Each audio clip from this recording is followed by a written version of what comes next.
अभी हम देखेंगे सेंट्रियोल। ठीक है, सेंट्रियोल एंड सेंट्रोसोम। सेंट्रियोल जो होता है वो सब एनिमल सेल में ही ज़्यादातर पाया जाता है, प्लांट सेल में बहुत कम पाया जाता है। ठीक है, और आरबीसी, मैमल्स के आरबीसी में सेंट्रियोल एब्सेंट रहता है। सभी प्रोटिस्टा में पाया जाता है, मोटाइल सेल में पाया जाता है, मोटाइल एल्गी में पाया जाता है, मोटाइल गैमेट्स में पाया जाता है, मतलब जिसमें सिलिया एंड फ्लैजेला पाए जाते हैं। एंथ्रीजॉइड्स of Bryophyta, antherozoids of fern, बहुत सारे फंजाई प्रिमिटिव लैंड प्लांट में पाया जाता है। लेकिन एनिमल में प्रेजेंट रहते ही है सेंट्रियोल, और सेल डिवीजन के समय सेंट्रियोल का बहुत इंपॉर्टेंट रोल रहता है। ठीक है, सेंट्रियोल क्या होता है? एक सेल ऑर्गेनेल्स होता है जो कि सिलेंड्रिकल स्ट्रक्चर का होता है। ठीक है, दो सिलेंड्रिकल स्ट्रक्चर होता है जिन दोनों को एक साथ बोला जाता है सेंट्रोसोम, और एक एक पार्ट को बोला जाता है सेंट्रियोल। सेंट्रियोल एनिमल सेल में ही पाया जाता है, प्लांट सेल में नहीं पाया जाता है। लेकिन कुछ प्लांट सेल जो मोटाइल सेल्स रहता है, जैसे motile algae, motile gametes, antherozoids of Bryophyta, antherozoids of fern, जो मोटाइल सिलिया फ्लैजेला वाला जो पार्ट रहता है उसमें सेंट्रियोल प्रेजेंट रहता है। कैसे सेंट्रियोल उसमें प्रेजेंट रहता है? क्योंकि सेंट्रियोल जो रहता है वो साइटोप्लाज्म में बेसल बॉडी बनाता है। ठीक है, और उस बेसल बॉडी से ही सिलिया फ्लैजेला निकलता है। ठीक है, बेसल बॉडी जो होता है वो सेंट्रियोल से ही बनता है। तो सेंट्रियोल सेल ऑर्गेनेल्स होता है जो कि सेल डिवीजन के समय एनिमल सेल में उसका बहुत इंपॉर्टेंट रोल रहता है। ठीक है, और सेंट्रोसोम जो होता है उस दो सिलेंड्रिकल स्ट्रक्चर होता है जिसको बोला जाता है सेंट्रियोल। सेंट्रियोल एक सेंट्रियोल जब हम लोग अच्छे से देखे हैं तो सेंट्रियोल कैसा रहता है? दोनों पोल में रहता है, दोनों पोल में सेंट्रियोल रहता है। उसके चारों ओर एक ट्रांसपेरेंट एरिया रहता है, एक ट्रांसपेरेंट एरिया रहता है, उसको बोला जाता है सेंट्रोस्फियर। ठीक है, जब भी हम लोग सेल डिवीजन के समय देखे हैं कि सेंट्रियोल जो होता है उससे एस्ट्रल रेज निकलता है।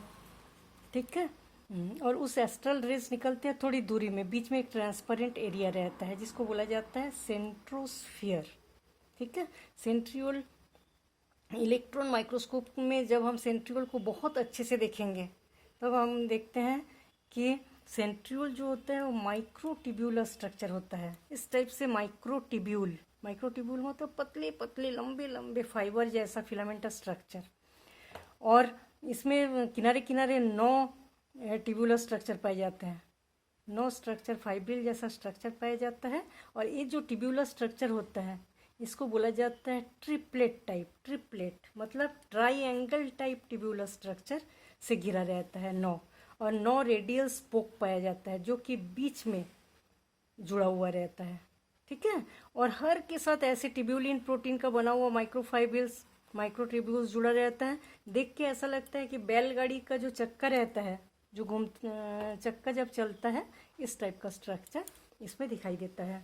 ठीक है, हर सेंट्रियोल जो होता है इसमें बहुत सारे माइक्रोट्यूब्यूलर स्ट्रक्चर पाया जाता है, 9 फाइब्रिल रहता है। हर फाइब्रिल जो होता है ट्रिपलेट, ट्रिपलेट टाइप होता है, और हर फाइब्रिल एक दूसरे से जुड़ा हुआ रहता है, लिंक रहता है।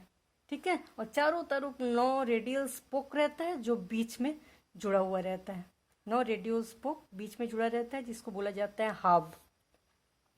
और इस 9 जो होता है पेरिफेरल फाइब्रिल।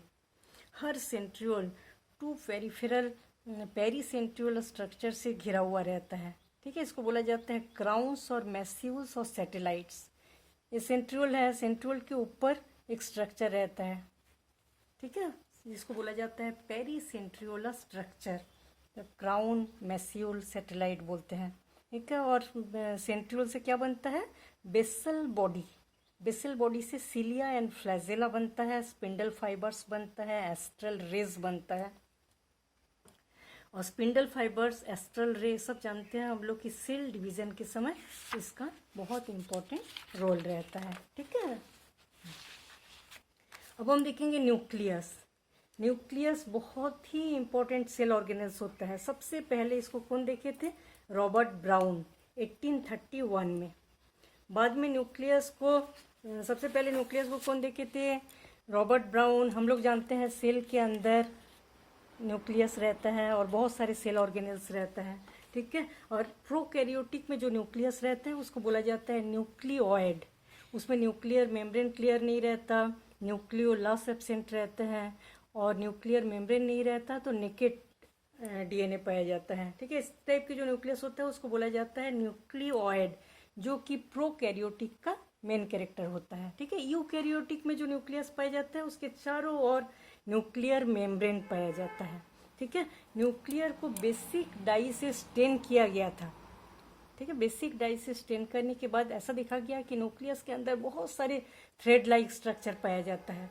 तो फ्लेमिंग ने उस थ्रेड बेसिक डाई से स्टेनिंग करने के बाद, फ्लेमिंग जो साइंटिस्ट थे उसने इसका नाम दिए थे क्रोमेटिन। न्यूक्लियस का नाम क्रोमेटिन दिया, ठीक है। सबसे पहले न्यूक्लियस एक सेल ऑर्गेनेल्स रहता है जिसको सबसे पहले देखा गया था रॉबर्ट ब्राउन के द्वारा 1831 में, ठीक है।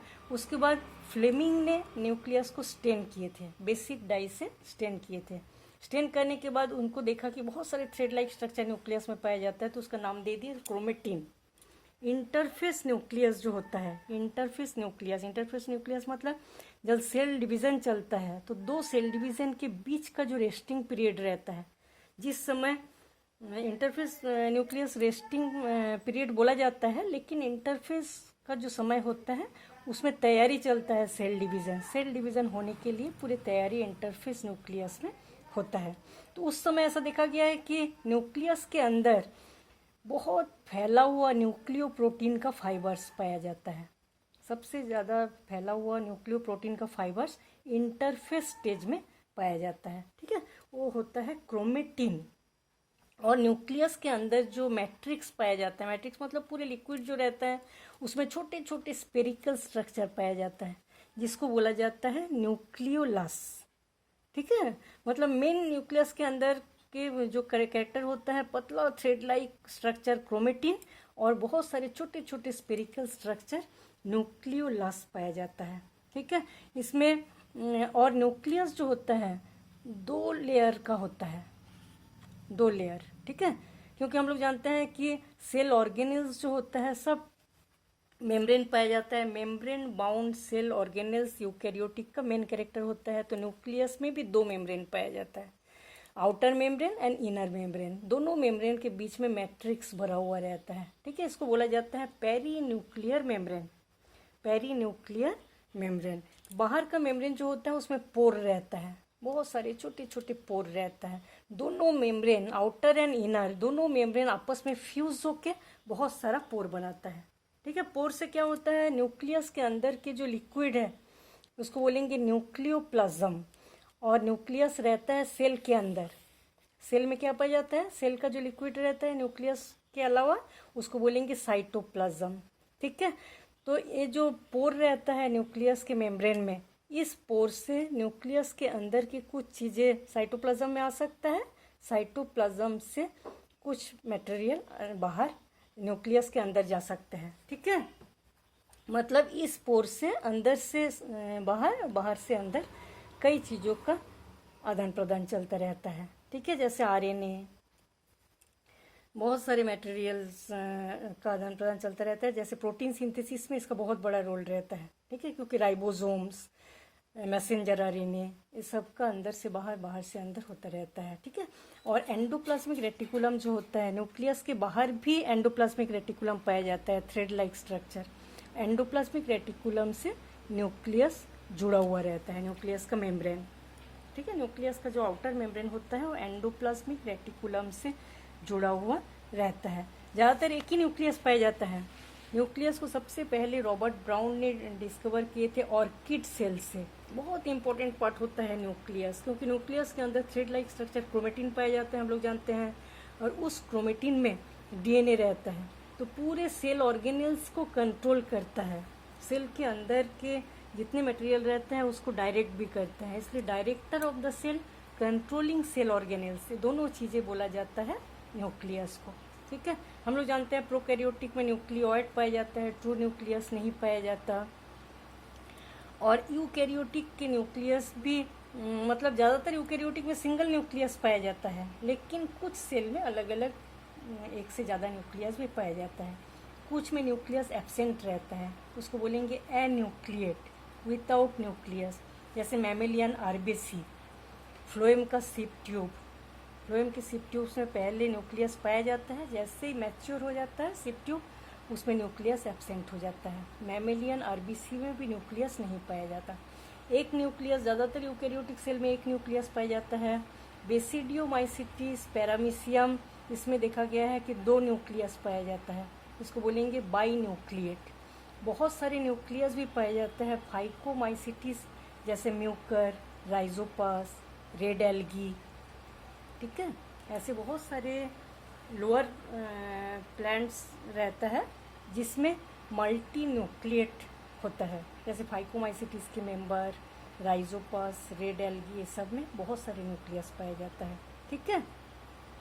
तो न्यूक्लियस में चारों तरफ मेम्ब्रेन पाया जाता है और न्यूक्लियस का जो साइज है वो भी चेंज होता है। साइटोप्लाज्म ज़्यादा रहने से न्यूक्लियस के साइज बड़ा होता है। साइटोप्लाज्म जिस सेल में कम होता है उसमें न्यूक्लियस का साइज जो है छोटा होता है, ठीक है। अब न्यूक्लियस के अंदर जो मैट्रिक्स रहता है उसको बोला जाता है न्यूक्लियोप्लाज्म। उसमें न्यूक्लियोलस पाया जाता है। न्यूक्लियोलस क्या होता है? स्पेरिकल स्ट्रक्चर होता है, ठीक है। न्यूक्लियस के अंदर क्रोमेटिन पाया जाता है, थ्रेड लाइक स्ट्रक्चर, और बहुत सारे स्पेरिकल स्ट्रक्चर पाया जाता है जिसको हम बोलेंगे न्यूक्लियोलस। न्यूक्लियोलस का काम क्या होता है? स्पिंडल फाइबर्स का फॉर्मेशन। स्पिंडल फाइबर्स के जो फॉर्मेशन होता है उसमें न्यूक्लियोलस का बहुत ज़्यादा रोल रहता है और इसको बोला जाता है site of active ribosomal RNA synthesis. Ribosomal RNA synthesis जो होता है उसका एक्टिव साइट न्यूक्लियोलस होता है, ठीक है। न्यूक्लियोलस किस जगह में ज़्यादा? जहाँ प्रोटीन सिंथेसिस बहुत ज़्यादा होता है उस सेल में न्यूक्लियोलस की मात्रा बहुत ज़्यादा पाया जाता है, ठीक है। उस समय न्यूक्लियोलस का मात्रा ज़्यादा पाया जाता है। क्रोमेटिन, जो क्रोमेटिन थ्रेड रहता है न्यूक्लियस के अंदर, ठीक है, उस क्रोमेटिन थ्रेड में डीएनए पाया जाता है और हिस्टोन प्रोटीन, कुछ बेसिक प्रोटीन पाया जाता है जिसको बोला जाता है हिस्टोन प्रोटीन। कुछ नॉन हिस्टोन प्रोटीन पाया जाता है और आरएनए भी पाया जाता है, ठीक है। ह्यूमन सेल जो होता है उसमें 2 मीटर लंबा थ्रेड लाइक डीएनए पाया जाता है और 23 पेयर्स क्रोमोसोम पाया जाता है, ठीक है। हर क्रोमोसोम, हम लोग क्रोमोसोम के स्ट्रक्चर और न्यूक्लियस, न्यूक्लियोलस, इस सब के बारे में डिटेल दिया गया है, ठीक है, पहले हम लोग पढ़ चुके हैं। फिर भी ऊपर ही ऊपर हम लोग देखते हैं जैसे 4 क्रोमेटिड का पेयर ये रहता है, 4 क्रोमेटिड, बीच में एक रहता है सेंट्रोमियर, ठीक है। तो हर क्रोमोसोम जो होता है इसमें जो 4 क्रोमेटिड रहते हैं इसके बीच में सेंट्रोमियर रहता है, इसको बोला जाता है प्राइमरी कॉन्स्ट्रिक्शन, ठीक है। कुछ में सेकेंडरी कॉन्स्ट्रिक्शन भी पाया जाता है, उसके ऊपर एक स्ट्रक्चर पाया जाता है जिसको बोला जाता है सैटेलाइट। तो सेंट्रोमियर के पोजीशन के हिसाब से 4 टाइप के क्रोमोसोम पाया जाता है, ठीक है। क्रोमोसोम को 4 भागों में बांटा गया। सबसे पहले जो बीच में जब सेंट्रोमियर पाया जाता है और चारों क्रोमेटिड जब सेम साइज का होता है उसको हम बोलेंगे मेटासेंट्री। सेंट्रोमियर जब थोड़ा किनारे रहता है और एक साइज का क्रोमेटिड जो छोटा होता है एक साइड का बड़ा होता है तो उसको हम क्या बोलेंगे? सब मेटासेंट्रिक। कुछ में बहुत ही छोटा होता है एक साइड का क्रोमेटिड, एक साइड में थोड़ा ज़्यादा बड़ा होता है, उसको बोलेंगे एक्रोसेंट्रिक। और कुछ में बहुत मतलब ऐसा देख के लगता है कि सेंट्रोमियर जो होता है एकदम ऊपर प्रेजेंट है, उसको हम क्या बोलेंगे? टेलोसेंट्रिक। टर्मिनल सेंट्रोमियर, टेलोसेंट्रिक और फैबोसेंट्रिक, ठीक है। सेंट्रोमियर के पोजीशन के बेस पर 4 टाइप के क्रोमोसोम होता है। अब क्रोमोसोम जो होता है कुछ सेकेंडरी कॉन्स्ट्रिक्शन भी किसी किसी में पाया जाता है, हम लोग देखे हैं। और सैटेलाइट पाया जाता है, ऊपर एक नॉब लाइक स्ट्रक्चर पाया जाता है। इसके अलावा भी सेल के अंदर जो साइटोप्लाज्म होता है उसमें बहुत सारे माइक्रो बॉडीज पाया जाता है, ठीक है। बहुत सारे छोटे छोटे वेसाइकल रहता है जो कि मेम्ब्रेन बाउंड, डबल मेम्ब्रेन वाला बहुत सारे वेसाइकल लाइक स्ट्रक्चर होता है जिसको हम बोलेंगे माइक्रो बॉडीज। उसके अंदर बहुत सारे टाइप ऑफ एंजाइम प्रेजेंट रहता है जो कि बहुत सारे मेटाबॉलिक एक्टिविटीज में हेल्प करते हैं। ऐसा देखा गया है जितने भी वेसाइकल साइटोप्लाज्म में प्रेजेंट रहते हैं वो एंडोप्लाज्मिक रेटिकुलम से, गोल्गी बॉडी से, प्लाज्मा मेम्ब्रेन से, ठीक है। एंडोप्लाज्मिक रेटिकुलम से भी बनता है, कुछ वेसाइकल गोल्गी बॉडी से बनता है और कुछ प्लाज्मा मेम्ब्रेन से बनता है। या मेन कुछ माइक्रोबॉडीज को हम लोग देख लेते हैं। एक है स्पेरोसोम। स्पेरोसोम जो होता है केवल प्लांट सेल में पाया जाता है। केवल प्लांट सेल के साइटोप्लाज्म में छोटे छोटे गोल गोल मेम्ब्रेन बाउंड ऑर्गेनेल्स पाया जाता है, वेसाइकल, जिसको क्या बोलेंगे, स्पेरोसोम। ठीक है, ज़्यादातर ऐसा देखा गया है कि एंडोस्पर्म सीड्स के एंडोस्पर्म में पाया जाता है। ठीक है, सीड्स के एंडोस्पर्म जो होता है उसमें ऐसा देखा गया है कि स्पेरोसोम प्रेजेंट रहता है। एनिमल सेल में एब्सेंट रहता है स्पेरोसोम्स। इसमें बहुत सारे एंजाइम पाए जाते हैं। सेल्यूलर डाइजेशन में, लिपिड मेटाबॉलिज्म में हेल्प होता है। ठीक है, बहुत सारे छोटे छोटे वेसिकल लाइक स्ट्रक्चर साइटोप्लाज्म में पाया जाता है, जिसको बोला जाता है माइक्रोबॉडीज। सभी में मेम्ब्रेन रहता है, मेम्ब्रेन बाउंड सेल ऑर्गेनेल्स होता है ये। ठीक है, उसी में एक देखते हैं हम स्पेरोसोम। स्पेरोसोम केवल प्लांट सेल में पाया जाता है, एनिमल सेल में नहीं पाया जाता। ठीक है, और जिसमें ऑयल वाला जो सीड्स रहता है एंडोस्पर्म में, सीड्स के एंडोस्पर्म में पाया जाता है। ठीक है, कुछ एंजाइम्स रहते हैं जो कि सेल्यूलर डाइजेशन, लिपिड मेटाबॉलिज्म में हेल्प करते हैं। अब देखेंगे लोमासोम। लोमासोम और मीजोजोम ये दोनों सेम होता है। ठीक है, ये प्रोकैरियोटिक में देखा जाता है। प्रोकैरियोटिक में क्या होता है, बहुत मोटे सेल वॉल रहता है, कॉम्प्लेक्स सेल वॉल, उसके अंदर सेल मेम्ब्रेन पाया जाता है। ठीक है, सेल मेम्ब्रेन में बहुत सारे फोल्डिंग पाया जाता है इस टाइप का। उस फोल्डिंग को हम क्या बोलेंगे, फिंगर लाइक जो स्ट्रक्चर रहता है इसको हम बोलेंगे मीजोसोम और लोमासोम। ठीक है, तो मीजोसोम में बहुत सारे एंजाइम पाए जाते हैं जो रेस्पिरेशन से रिलेटेड एंजाइम। ठीक है, तो इसमें हम लोग जानते हैं कि प्रोकैरियोटिक में माइटोकॉन्ड्रिया एब्सेंट रहते हैं, तो माइटोकॉन्ड्रिया वाला जो काम रहता है पूरे मीजोसोम करते हैं। मीजोसोम में जो एंजाइम पाया जाता है वो क्रेब साइकिल और इलेक्ट्रॉन ट्रांसपोर्ट सिस्टम में भाग लेने वाले एंजाइम रहता है। देखो, प्रोकैरियोटिक और यूकैरियोटिक ये दोनों चीज़ों में एक ही चीज़ कॉमन रहता है, बाकी सभी चीज़ अलग रहता है। वो क्या है, प्लाज्मा मेम्ब्रेन। ठीक है, प्लाज्मा मेम्ब्रेन जो होता है यूकैरियोटिक एंड प्रोकैरियोटिक में सेम होता है। अब हम देखेंगे पारऑक्सीसोम। ठीक है, पारऑक्सीसोम एक माइक्रोबॉडीज होता है।